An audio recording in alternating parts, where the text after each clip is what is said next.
what else was there? John Ross might or might not be Eagle. Brandon has a different aspect on if he thinks injury-prone players should still come to Philly or not. We'll get into that. But the first prone topic is Bryce Harper actually joining the team when I finally thought. I didn't think he was going to come because so much was being made of Bryce Harper doesn't want to be in Philly. Bryce Harper is asking for too much money. Bryce Harper this and that. So I was under the impression that he was just either he wanted to be on the West and like be in a warm state and not have to deal with Philly and all that stuff. So I know he was trying to look for opt-out clauses and all that stuff. So my take on that was like he's trying to get out of Philly before he's even here. Yeah. So what's the point? Yeah. So your excitement level as far as Bryce Harper and because you broke it to me before I even saw the deal. Yeah. So I'm really excited. I'm excited for for Philly. And I mean I'm not the biggest baseball guy, but for the city of Philadelphia, it's a really big thing. And I know all the stress, all the headaches. And like I said earlier to Victor, he thought I was crazy for it. All the blood, sweat, and tears. Blood, sweat, and tears. And as the greater Philadelphia area together, just to wait this out.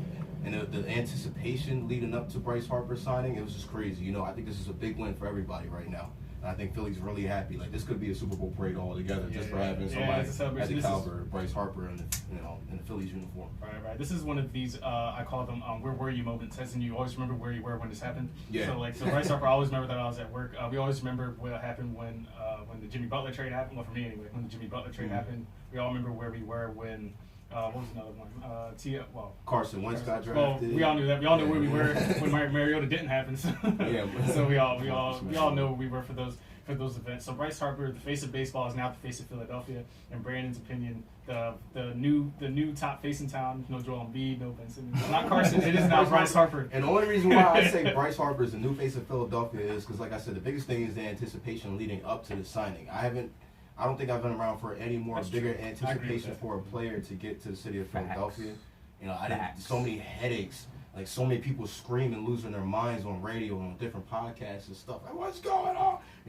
Just a lot of craziness surrounding it. Not even that, but this guy's making $330 million guaranteed. $330 million. 25 a year. And $30 million guaranteed. And he's going to be a Philadelphia Philly for 13 years. Right. I think that's, it comes down to, of course they're good players and everybody, Carson Wentz, Joel Embiid, Ben Simmons, but it's just I think it's the anticipation leading up to this moment is why it makes Bryce Harper so big and a new face of Philadelphia. I agree. So he's the new face of Philly sports from this point on. He is. From this point moving forward. That's an unlucky number, though. He is, but he's already established himself. He's 26 years old. So he has a 13-year deal, so I'll be 38 when his contract is up. Brandon will be 36. So what you want to give him ages out? Because you have to put it into perspective. Like when this deal is done, like all our lives are gonna be all will be different. Man, we had guests on. You giving out DNA and everything. Social security numbers. It's taxes. You gotta try and get those returns any way you can. I'm the low guy. You can't just be giving my information out here without. I said your age. I said. So another thing about the Bryce Harper deal is that I want people to understand how significant it is that he's only making $25 a year. That still leaves Mike Trout in place. Only making $25 a year? Compared to what we thought he would. What are we making a year? So, as compared to other mainstream athletes. So, like Machado, he got the 310-year deal. That's already 30 a year. And then it's with Bryce Harper getting more years. How many years is Machado? Machado's 10 years. 10 years. $300 million. Okay. Yeah. Okay. So I thought we were going to have to be that. I thought we were going to at least have to give him more than $300 million for the same 10-year thing. So if it's $330 for $10 million, it might not have sat so low with some people. But he got the extra 3 years at the end. You made it worth it. That proves that Bryce Harper wants to have the majority of his career in Philly. Mm-hmm. And I don't think he wants to be a free agent again. Certainly not in his mid-30s. So that's another reason. So he's going to be a big part of this town. I think this makes the Phillies a pitcher away from contending in the World Series because I know pitching is a weak spot. They have Nola as their one ace, and all the other guys are still. Is it too early to say that this signing might actually attract Mike Trout a little bit more? Obviously, Mike Trout. I don't think it was going to take anything from Mike Trout to really come here because he's already Philly. Yeah, he's a Philly. I feel like when the time comes though that when Mike Trout becomes a free agent, I feel like he's going to be like, I don't want to play for that. I just like the and then just troll all of us to do that. You got to remember his whole family's out here. Yeah, that's true too. You know what I mean? And it speaks out volumes being around your family. You can go right home to familiar territory every time you're done practice or a home game. Right. So I think he will come here regardless, but it makes it that much sweeter that you have all this star talent around you. You know what I mean? It makes it that much easier if you were to, maybe get a little less money if we didn't have enough cap or whatever, on B terms or guaranteed money to give him to sign him. You know what I mean? He might take a pay cut just to play for Philadelphia because you know he's going to win a championship from what we got. Not only that, but he's going to be right at home. Right. I think it's now a big deal that we can put a team around Bryce Harper now. So now we can build a team. It's not going to be like, for lack of a better comparison, an Anthony Davis NBA situation where they got the star and they couldn't put the team around him. So I think we have the assets now that we're able to put a team around Bryce Harper, and now it's going to just be the sit and watch game. He had 34 homers last year. Reese Hoskins had 34 homers last year. It's going to be a fun lineup, a lot of different hitters, and a lot of depth. I think this makes them the deepest team in the NL. As we watch more baseball and find out more, I think this is going to tell the team a lot. The first game is the end of March. I believe it's the last weekend of March. Yeah. So I'll be tuning into a lot more baseball this coming season. Yeah, me too. All 182 games, not all of them. But I think we'll be watching a lot more. Enough. Yeah, enough. So everybody in the comments can leave their reactions of Bryce Harper, what they think of the deal. Did they think Bryce Harper should come here? Do they think that he was better served somewhere else? I know a lot of people were going sour on Bryce Harper because they think he was being greedy. It's more so Scott Boras, his agent, trying to just play chess. Really, you guys got to keep in mind when there's ever holdout like this, it's always the agent first. Always, the agent makes money based off of where the player goes as well too. So the agent's thinking about his pockets as well. Right. But I'm proud of the Phillies for this. I'm proud of the Phillies knew they didn't want that opt out clause and they stood pat and they got what they wanted. So I'm proud of the Phillies for that. Clintac is now challenging Elton Brand for GM of the year in Philly. Oh, in Philly, because he's making this move and now Elton Brand's making those moves. And we'll see how he does in the draft and see if he can whip out some moves. He's kind of behind the others with the way Golden Tate panned out. So, but Clintac outdone himself, and we'll be definitely tuning into a lot more. And who knows? In football, off season's not over yet. Let's see how he can do. That's what I'm saying. Yeah, if the draft works out, and then we get some. But we'll get into this in a second with Aguilar and stuff like that. So we'll touch a little bit. So I'm very excited about Bryce Harper to wrap that point up. Very excited for him. We're glad he's here. I was saying for a while that I don't care if he goes, like, if he doesn't want to be here, then forget it, he can go somewhere else. And then he got signed, and I was like, yeah, Bryce Harper's the man. It reminds me of with Jimmy Butler. Everybody was like, I don't want Jimmy Butler here, he's a cancer, all this. And then once we traded for him, everybody was like, Jimmy Butler's MJ. Like, but that just shows for me. So I'm excited we have so now it's the Carter Hart, Joel Embiid, Carson Wentz, and Bryce Harper. We got a face in every town. It's going to be a really, really fun sports town for years to come, especially for the next decade or so. With Ben and Joel so young, Carson so young, Carter Hart so young. This is really an era, if you really sit down and think about all the young players we have. Like, we can enjoy success in Philly. It's always sunny in Philadelphia. We went through so much of no QB stability, and after the 4 aces in the World Series run, that didn't pan out. And I don't follow hockey enough to even know what the Flyers are doing. Try to tell you the process is over. The process. I told Brandon last episode the process is over. He still doesn't agree. He wants a championship, and then the process is over. Not for the Sixers, man. I wouldn't say the Sixers. We're not doing this argument again, but the process is over in our books. The process is definitely over. Philly. So, Philly. Like the Philly process as a whole can be complete. The Philly City process. Yeah. Is the Philly City? Yeah, process, it's complete now. Now we have. We have one. What do you call it? 1 star in place on every team. At least 1 star in place on every team, and now it's going to be. It's going to be a show moving forward. The way I see the process over in Philadelphia is we now have faces in all 4 of our major organizations. Exactly.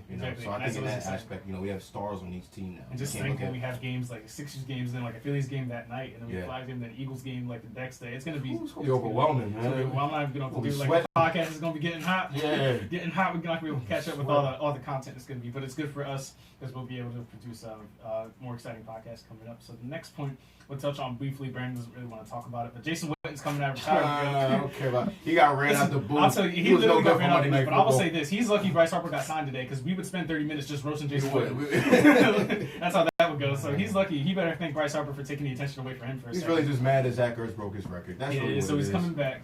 But Zach Ertz broke the record. He said, "I had enough." He was stumbling on his words on commentary, so he was getting dragged on for that.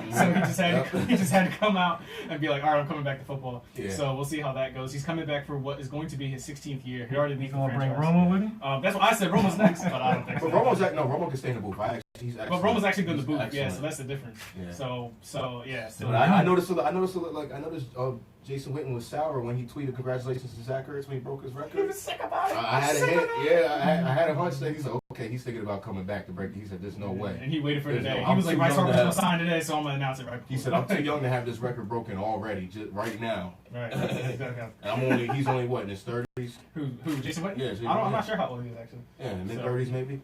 Yeah, but you know how that plays. Like, how old is Gronk?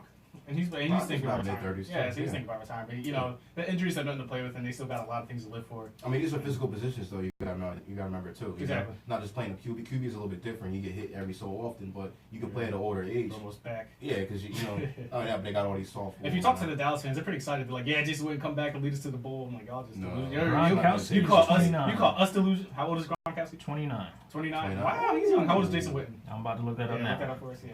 So we're also streaming this during the Sixers OKC game. I don't have a score update on that, but they were, Right, you don't even want to talk about Sixers. You talking we about will Cowboys. Saturday. We will Saturday because that's a lot of stuff to go over. Jason We'll Witten. alert you guys at the end. What Brandon had it right. If this was Price is right, he was the closest. He said mid-30s. He's 36. 36 I was guessing 35. for Jason Witten. Yeah, he Jason got Witten, one. yeah. This is gonna be his last year. And he's gonna retire. Yeah, He's not gonna say this is like, gonna oh, be a well. run Yeah. by any means. And he's not even gonna come close to Zach Ertz's record. Right, That's gonna be the right. big thing there. Right. Because Dak's not gonna know how to get it to him. Right. I'm just saying, it's gonna be Dak's fault. Yeah, it's already Dak's Prescott's fault. It's Dak's fault. So real quick before we get into the next point. So as far as Dak Prescott, do you think he's, as Philly fans, like if we take away the bias, do you think people are comparing him to Jared Goff as in like they're the same talent level and they're both equally as shook and equally as like talent as far as Dak talent. and Jared? Dak and Jared Goff, because Jared Goff has more talent around him. That's why he's more successful. So if you compare the two, what would you say as far as well? Not even comparing them. Just what is your opinion of Dak thus far? Being unbiased. Dak. I wouldn't. You know, I mean, I always frown upon him because you know Cowboys fans get a little rowdy. You know, always saying Carson Wentz sucks. So obviously, gonna be fired. Yeah, obviously in response, I'm gonna say, well, Dak Prescott sucks. But I mean, I like Dak Prescott. But I don't think you see that he fails a little bit when he doesn't have enough pieces around. You think he gets nervous? So when Zeke's not in there, it's over. We saw when Zeke wasn't in there, when he had a suspension, he didn't really, perform like he should have. I think him having a stud running back like Ezekiel Elliott really takes the pressure off of him. I think that's when he strives the most, when he doesn't, he's not looked upon to do everything. Right. Because Zeke's really the face of that offense, not Dak. Exactly. Zeke really is, way. you know what I mean? I'm a firm believer that Amari Cooper single-handedly saved their season. Like this Yeah. year. What were they, 4-6 when that trade happened? were. Amari Cooper single-handedly. We had to watch him score 3 touchdowns on us, and I lost fantasy this year because of that. Yeah. Because I was in like the semifinal, Tell and me I was how much money going you against. And how much? It was a good. I want to say a good 1,000. Bro, you give too much to team out. He asked. He wanted to know. You ain't got to tell everybody You gotta everything, say- bro. you I gotta lost enough. answer. I lost enough. Let That's me what it say is. enough. They always say enough. Oh, all right, well, so either way, Amari Cooper cost me the game because that game he scored 3 touchdowns on us in the Rasul Douglas overtime thing. Yeah. I lost. Brandon, don't never do no crime with this man. You don't want him as a code D. No, I had to catch him Oh my slipping real God. quick. Yeah. Anyway, somebody in the chat said we're their new sports guys and proud and excited for the Phillies this season. Appreciate it. Phillies are going to be. Thanks, Larry. Living like Larry. Larry. So next topic we'll touch on. What is next? Oh, Nick Foles and being untagged, officially untagged. Well, yeah, but I've been talking about this for weeks. We already knew this was. We've been through this. Yeah.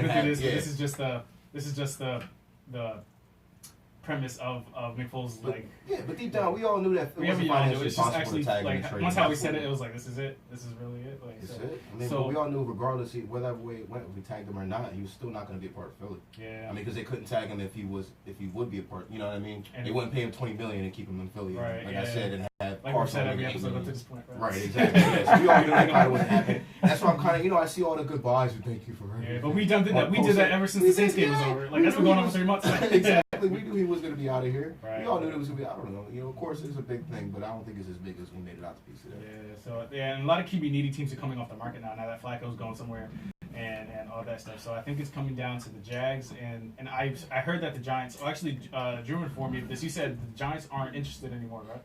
Is that what you said? What are we talking about now? Nick Foles. You said the Giants weren't interested in who's Yeah, next. because they kind of reinforced their trust in Eli, same as the Raiders. What? They're going to ride out with their quarterback. They're trusting Eli. That's what they said. So all this right. is what they said. He said Eli played better when the rest of the team played better. So does any QB when the rest of the team play better? Philly fans, y'all should be happy for another year. I mean, yeah, Eli. I'm happy that Eli. I mean, yeah, Eli. So I don't understand how a Giants team that had Geno Smith as their quarterback at one point in time doesn't think they need a quarterback. And they benched him. And they benched Eli Eli. for Geno Smith, and they don't think they need a quarterback. This is where I think that sounds wrong. And they said that he was better when the team was better around him. Yeah, I forget the quote, but yeah, that's what I read. Yeah, see, that's backwards. If you have that's a bad organization to me. If you're a good organization, That's a poorly run organization. Listen, exactly. Listen, you should have a mindset as your quarterback makes your team better.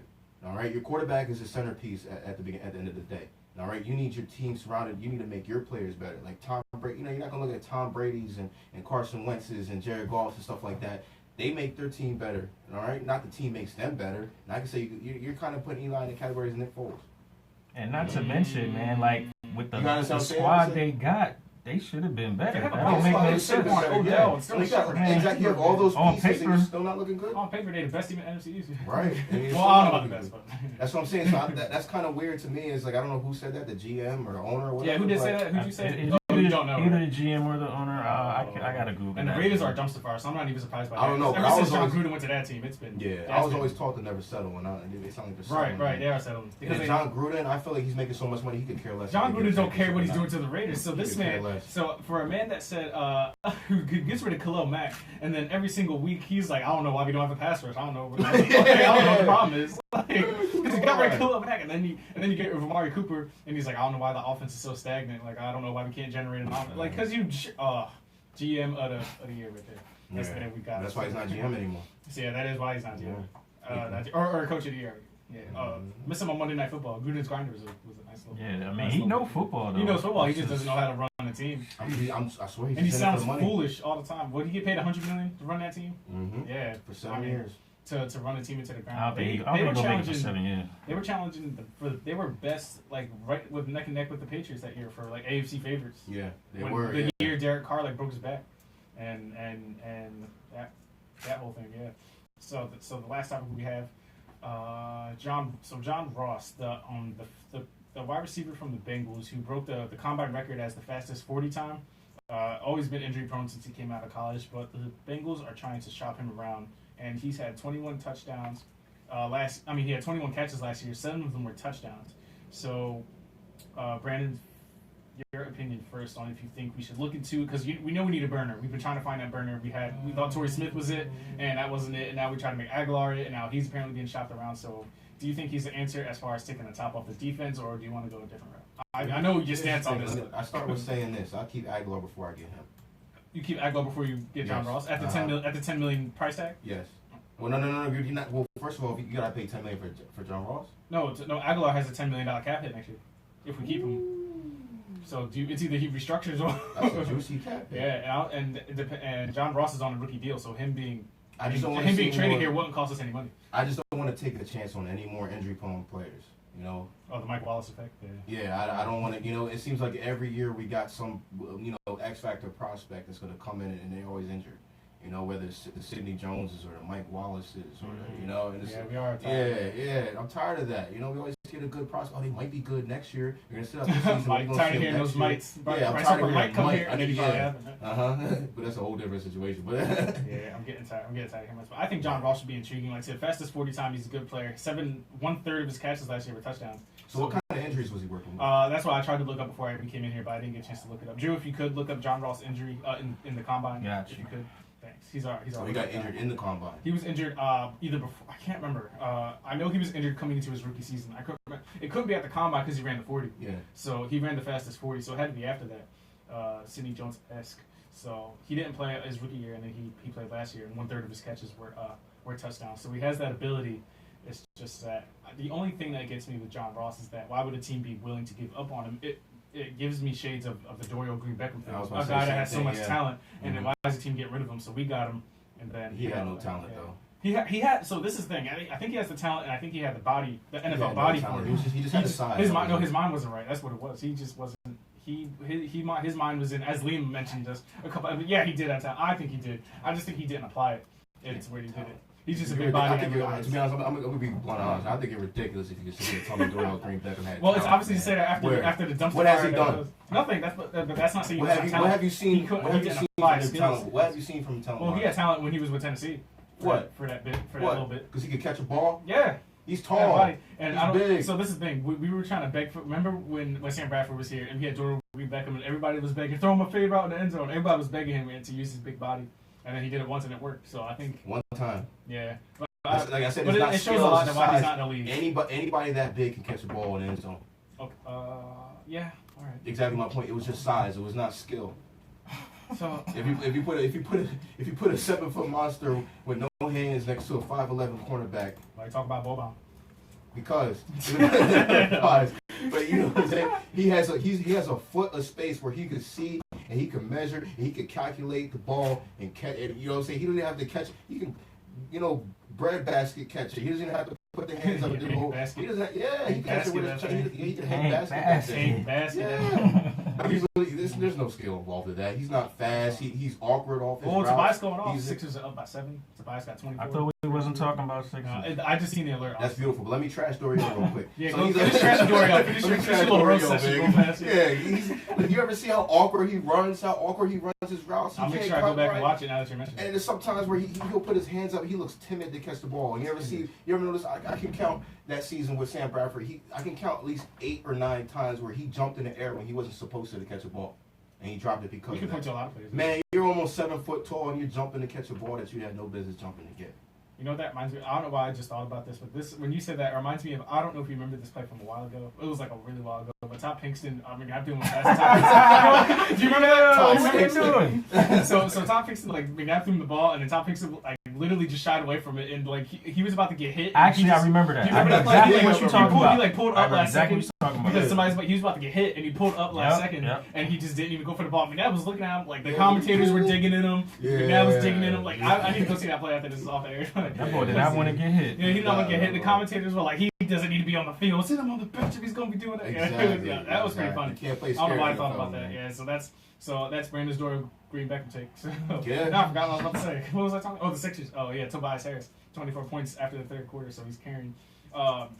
So that's that. So one last thing about still out. He was supposed to be reevaluated by now, but you know how the Sixers medical staff. Justin out. But I think he's supposed to see some Justin Patton action tonight. But you know how they do. I think it's actually smart what they're doing. They're going to give him as much rest as possible. We're going to need him later in the season. Joel Embiid. Yeah, Joel Embiid. He might be ready to go, but you want to you put him in the back pocket. Right? If we're doing what? Jimmy Butler's turning up. I keep saying it, and I'm speaking into existence. Jimmy Butler in the playoffs. I can't wait till Saturday so we can talk about. I want to talk about that. I can't wait till Saturday. So Saturday, we're going to talk about. So if free agency, if the season ended today, you'd only bring back one. Would you bring back Tobias or Jimmy? That's going to be a discussion. I already got my answer. I know you do. You've had your answer before I even brought the topic up. Yeah. And then the next one. Yeah, well, we got a couple of days. That's tough. Yeah, that's tough. And then the next one is that if the Sixers. Matter of fact, I have my answer. We already kind of talked about it. Yeah, we did. Yeah. But we'll really dig into that. And then if the Sixers get bounced early in the playoffs, do we start talking about firing Brett Brown? That's going to be another thing. And then we'll have some other Sixers points in there. But one last thing I wanted to say about Bryce Harper. So this proves that Philly is a prime free agent destination, that people want to come and play here. My fear was that he wouldn't sign here, and then people wouldn't want to come to Philly. They'd be like, oh, he didn't want to come here, so nobody wants to come here. But now we have free agents. I just hope that when NBA free agency comes around, the ultimate. So since we're having the little back and forth about the process, the ultimate process was getting stars here, right? Now, they kind of cheated with that because they traded for stars and left them no choice because we're going to have the ability to offer them the most money. Mm-hmm. But it was really luring free agents here, which the Sixers haven't kind of done because LeBron didn't come here. Thankfully, that should be another topic. Are we happy that LeBron didn't come here? I am. So that could be a whole episode. Just talk about we avoided the wrecking ball that is LeBron. Man, I don't like that. LeBron was never coming here. We're not starting this now. We're not starting this now. Well, you want your just tiny point on that. So this is what LeBron thinks about Philly. Wasn't there a report out that we were? He never entertained us. I think what happened was we actually flew out to LA, to his home in LA. Oh, we pulled a Phillies move. Listen. We flew. This is a story that was out. You guys can look this up to confirm it. We flew out to LA to speak with his agents and LeBron. And we couldn't get him. They couldn't find him. They couldn't contact him. And his agent, his camp said, "Oh, we forgot." So they didn't take it serious, right? They didn't take it serious, and they flew back to LA without even speaking to LeBron and his agent. So whether that is true or not, none of us were there. So whether that was true or not, it's the topic. Are we glad that LeBron didn't come here? That's the discussion we're gonna have. Yeah. Yes. So we'll dig. And I heard they did talk to the agent, but not LeBron. We all saw that report. Yeah, the agent was the one that told him, "Oh, he forgot." Or we forgot. Oh, we don't have time to do. Or we can't. But it was never on his radar. Yeah, it never was. But the thing is, I'm glad that LeBron wasn't here because he would have started the process all over again. The process he would have cleaned house. Yeah. He's like, trust the process. Oh, no, it's gonna be a new process. Folks, what are you doing? Get out. Right. Yeah. don't even like the way you look. The only person I think he's keeping is probably Ben Simmons because they have the same agent. And that's it. Oh, by the way, Ben Simmons and LeBron's agent, and the Joel Embiid too. He's gonna buy. I'm not even gonna put all the personal. Yeah, we'll talk about we'll talk about Saturday. So that's gonna be fun on Saturday, and then we can also dig into some free agents. Now they gotta tune in. Yeah, now y'all got to, because we need all the input we can for that. Comments, we need it all for that episode. So then we'll talk about that, and we'll get into free agents. Who are the free agents coming up this year in the NBA? And do you think any of them, if Jimmy leaves or Tobias leaves or whatever the situation is, can we lure any of these free agents to Philly now that Bryce Harper kind of proved that this is a hot commodity? So, Drew, did you find out the injury John Wall said? Yeah, it just said groin injury. That's it? Yeah. He pulled his groin and he was out for a year? Well, I mean... Soft? Yeah. I can do a pulled groin. That was a non-sports related injury. I can undo a pulled groin. I mean, groin is very ambiguous. I mean, that could be anything. I don't care if you tear it. Who's the one that had a pulled groin? That's not fun. I'm telling you, pulled, tear, either or is not fun. Yeah, you let everybody know you're still going through tendonitis. So you try to put your whole injury history. You talking about me? I got a lot of injuries. Man, you got this man is questionable every podcast. Day by day, man. Day by day. He's on the IR list. Yeah, we have to activate him every day just to get him off IR. Game time decision. He's a game time decision every day. I don't know if tendonitis is gonna be acting up. I don't know if he's gonna limp his way in here. Try his way in here. Oh man. 23 going on 60 over here. What time are we at? Is it almost time to wrap up? I mean, it's only 10:02. We started a little after 9:30, so we ain't even really hit a half hour yet. But I'll wrap it up. Any fun points you want to bring up? Anything that happened today? Anything else you want to bring up? Bryce Harper's fun. Sixers is playing right now. We don't want to talk about it though. So. All right, we can talk about the game. Well, it's a bias. So yeah, just to recap. So all right. So this is another preview of Saturday. So the fact that if Joel Embiid's not playing and the Sixers are having a tough time beating fringe playoff teams like Portland and these teams, and if Joel Embiid's not on the court, we still should be able to handle these teams, and it's almost downright pathetic that we can't. So you have Ben Simmons, Tobias Harris, Jimmy Butler. Any of those combination of two players should be able to beat teams like that. But Joel Embiid's off the floor now. This is why I'm focused on Brett Brown. And is this his coaching issue? He's getting hot. Yeah, because now I'm getting hot. Like thinking about it. It's like I said before. I definitely have my questions up about Brett Brown. But like I said before, like I said last week, that Joel Embiid was a big part, defensively and offensively, of this team. It's hard when you got that big puzzle piece you took out. That's the big centerpiece of the organization right now. The team. He's the face of the He's literally the face of it. He's literally called the process. He's the face of the process. Yeah. I know, but when you remove that the process for him, when you remove, it's not like removing JJ, removing somebody else like that. That's a big chunk right there. And you have to scheme and reorganize every single thing accordingly. Your plays, everything is different. Everything's matchups, right. Everything is different. Right. So that's why you see. Hey, at least we're picking up the W's, man. We're coming close to these teams we should be beating, but at least we're winning. Like that game that we just beat. We just beat the Pelicans like with almost without Anthony Davis. He played the whole game, but we were up by like 17, and then they lead. And they lost by 1, and that's because Jonathan Simmons missed 2 free throws at the end, and I really thought like Drew Holiday was going to hit a game winner. So and we still closed out, and that's the thing that's most important to me. I don't care how you get it. It's just the fact that we should still be able, like if we're so good, like I know Joel Embiid's the best player on the team, but without him, we still be able to handle. I'm not talking about having a tough time against top teams. We're having a tough time against fringe playoff teams, like 8, 7 seed teams that we shouldn't be. Teams that aren't even in the playoffs. Like we should be able to handle them. But I see your point that without Joel Embiid, it changes the whole thing. It does. They got to gel without. They got a short amount of time to gel. Yeah. So real last topic before we wrap up. So I know Joel Embiid's the best player on the team. In your opinion, who is second best player on the team right now? Ben Simmons. Yeah, that was an easy one. That took you a while. I'm about to play the Jeopardy theme. Because it is tough between him and I'm not even saying like. Don't say Tobias. I'm not even saying at ceiling. I'm saying like if Joel Embiid's not on the court, who are you looking at to put the team on your back? I mean that's your number 2 too, right? He's my. As far as ceiling is concerned, like potential, yeah. I'm saying like as far as right now, like if Joel Embiid's off the floor, who are you looking to back at the team? Yeah, Ben Simmons. Ben. Okay. All right. Yeah. I just want to know. I don't know if it was Jimmy or Tobias. I mean, I feel like looking at Tobias like you got to step up, or people looking at Jimmy. He has. I'm looking at Jimmy in that regard, honestly. I'm looking at Jimmy like Jimmy Butler. This needs to be Jimmy Butler's game right now. I gave up. I think on Jimmy. I gave up on Jimmy Butler. To be honest, not gave up, but like you said, Jimmy never going to care. Bro, I've been expecting so much, and it's like Jimmy Butler can literally change the game. Like this is why when Joel Embiid went down, I wasn't excited, but I was literally like, this is Jimmy Butler's time now. It's got to the point where I don't even remember that Jimmy's on the team. Right. He's right. I don't even look at you're not watching basketball. I ain't watching basketball. I don't even look at him as a star on the team. I don't. Bro, Alright, he's we're wrapping playing- up. We're wrapping this he's up. I'm playing done with this. like- I'm leaving. I'm He's day to playing day. like a role Question. player I'm right down now. for Yeah, the he's next really podcast. playing. He's playing like a role He's playing like a role player. He's not Alright. playing like a star. He didn't But even see, make an Tobias, all-star see, team. Tobias Harris is the role player. Jimmy should be the Well, one that that's- steps up. It But will. literally, They do it, it shan't, but the it roles, can't, the it roles will. are Maybe reversed, and not. Tobias is the one stepping up, and Jimmy just like, yeah, I'm cool with Tobias. Just, you know. No. It's because Tobias don't need the rock in his I know that. hand. I understand that. That's- But Jimmy that- Butler. All right. Bro, I I'm would officially- love for I'm Jimmy to officially be doubtful number for the 2, next podcast. but Doubtful. After Injury I don't even want to reserve. show up. Doubtful with a broken heart. Oh, I can't wait till the next episode.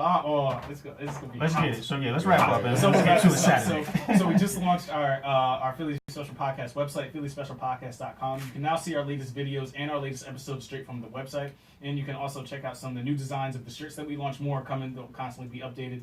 And you can place your orders through there. We have promo code Philly Special for 10% off your orders.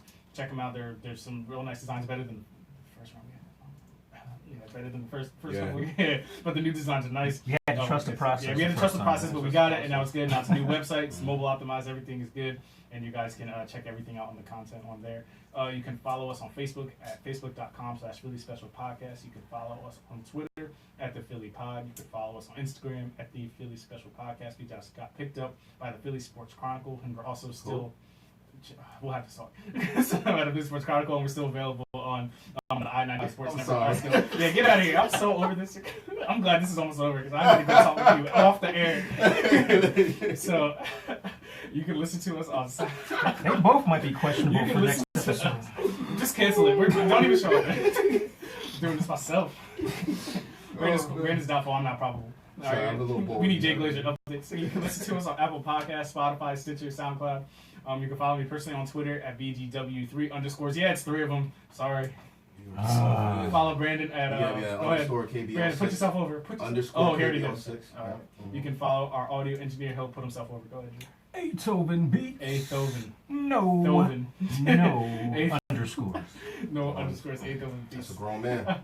But be sure to tune in for Saturday's episode. As you can already tell, it's going to be a hot one. It's going to be a fun one. And once again, happy Bryce Harper Day. And until the next episode, peace. Happy Bryce Harper Day, Bryce guys. Harper Day. Hey, Notice Philly. date. Like, February 28th. Bryce. yes, it is. February 28th. Last day of February. Good night, guys.